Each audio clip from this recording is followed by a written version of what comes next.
Hello, welcome to this video from OMG Revision. This is paper 2 core vocabulary, and we're looking at the topic of urban change in the UK using our case study of Birmingham as our case study example. Now, here is a list of all the key terms from this topic. What you can do is print screen this and attempt to answer them or write them out, or simply go and see your geography teacher who will provide you with a copy. So, social opportunities. Social is anything relating to people, and opportunities are good things. Urban areas such as Birmingham in the West Midlands have many social opportunities. For example, services such as healthcare, educational facilities and leisure and recreation premises. Social challenges, on the other hand, are bad things. Urban areas have lots of social challenges. This could be linked to the poor quality air or limited lack of educational facilities and healthcare facilities due to the amount of people living in an area. Economic opportunities, using our geocoding of a dollar sign and a smiley face. These are good things to do with money and include things like jobs and investment, whereas economic challenges are bad things to do with money, and this could be a result of lack of investment or few amount of jobs. Environmental opportunities, so anything that's positive for the environment, for example planting trees, that is good for the environment. However, environmental challenges is any way that we damage or contaminate the environment. This could include air pollution from vehicles, water pollution, or waste being buried in landfill. Population distribution, so population is the amount of people and distribution is how they are spread out. In a city like Birmingham that you can see mapped out here, we could look at population distribution in terms of density, which is the amount of people per square kilometre, age, which is shown here, or ethnicity, where people come from in Birmingham. Regional importance. So when we're talking about region, we're looking at the West Midlands and how Birmingham is regionally important. And as you can see, it's got the Bullring Shopping Centre. This would draw people in from the region of the West Midlands, and this would create jobs and also shopping opportunities, so retail. We've also got Birmingham International Airport. We've got several football grounds and the Queen Elizabeth Hospital, which would provide healthcare for the people in the West Midlands. National migration. So national migration is when people move from one place to another within a country. The example we can use for Birmingham is people have moved from Northern Ireland to Birmingham, and this is a celebration of national migration, the St Patrick's Day parade in Digbeth. International migration is when people move from another country.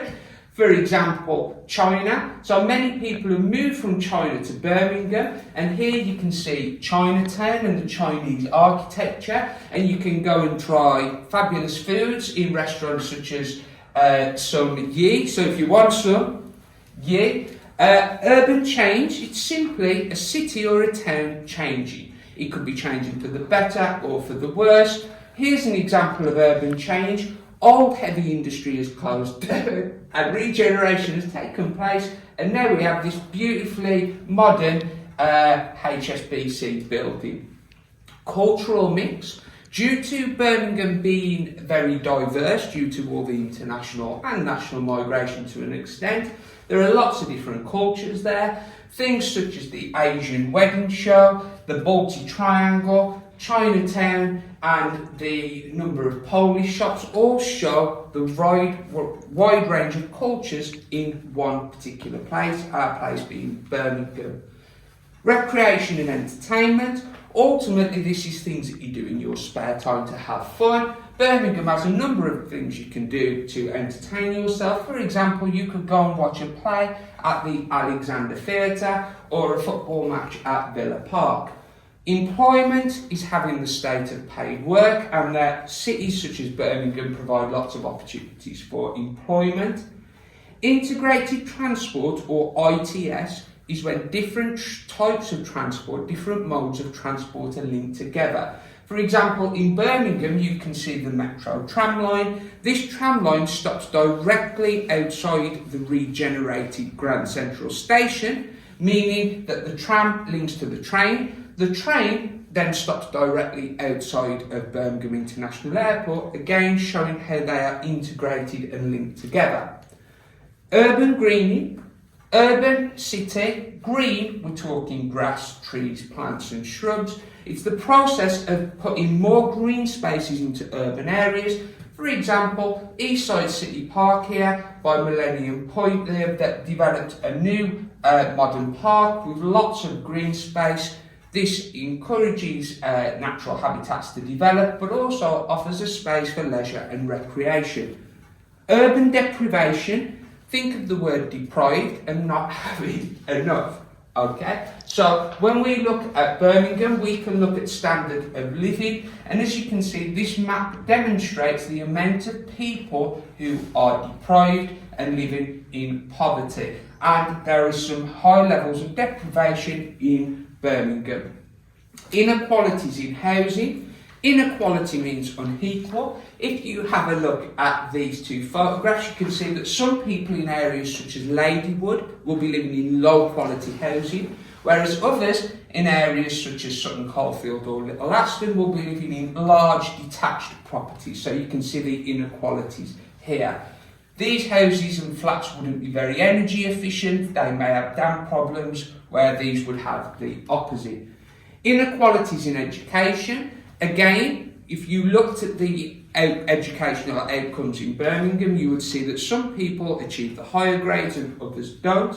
One reason for this could be in more affluent, richer parts of Birmingham, such as Sutton Coldfield, the parents may be able to provide their children with tutoring if they are falling behind at schoolwork, whereas in other more deprived areas such as Ladywood, this is unlikely to happen. You may also find that deprived areas struggle to attract quality teachers.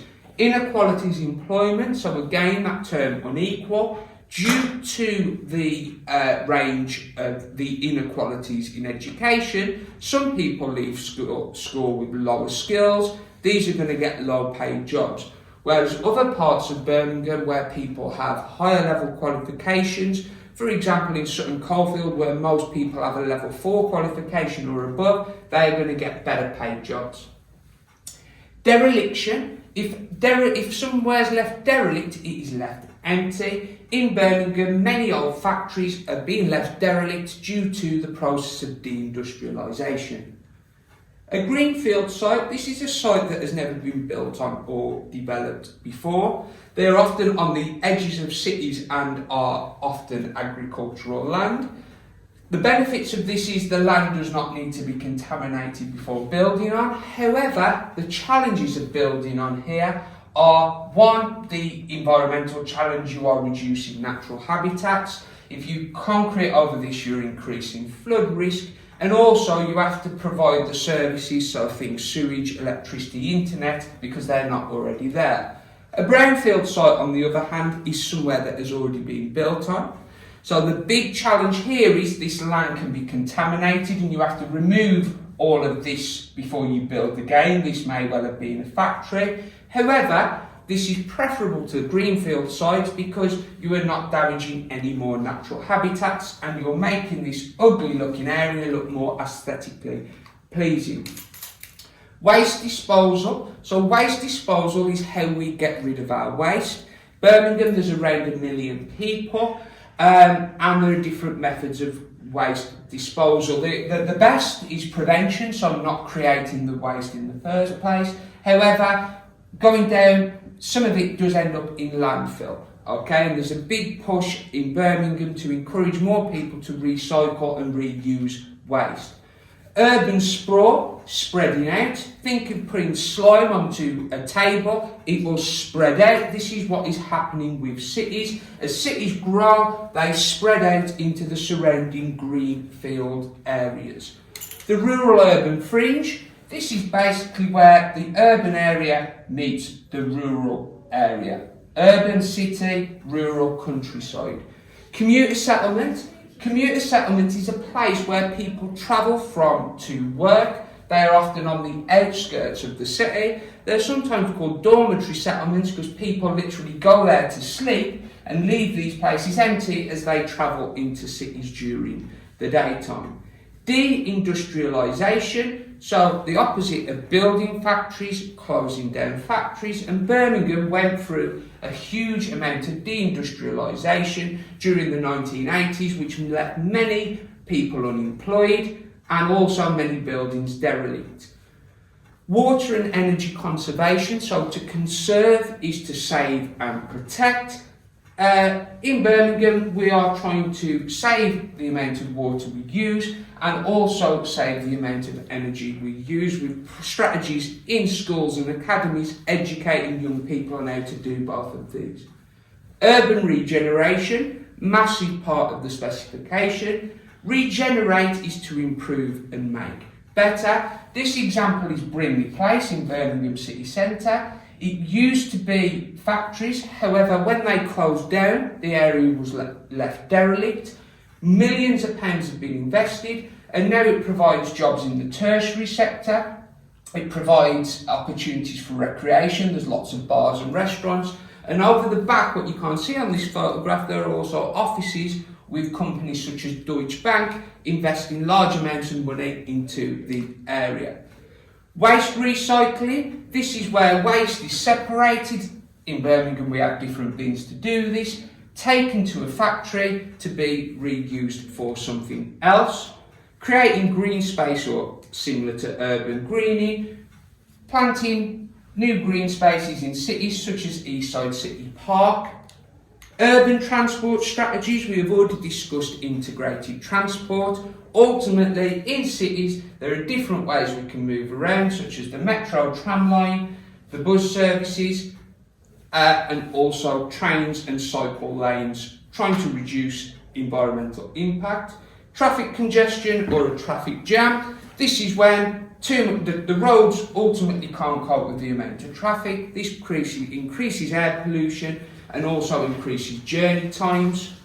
And that is the end of the video. Have a look to see which words you got correct. Try and get them right next time. Nice.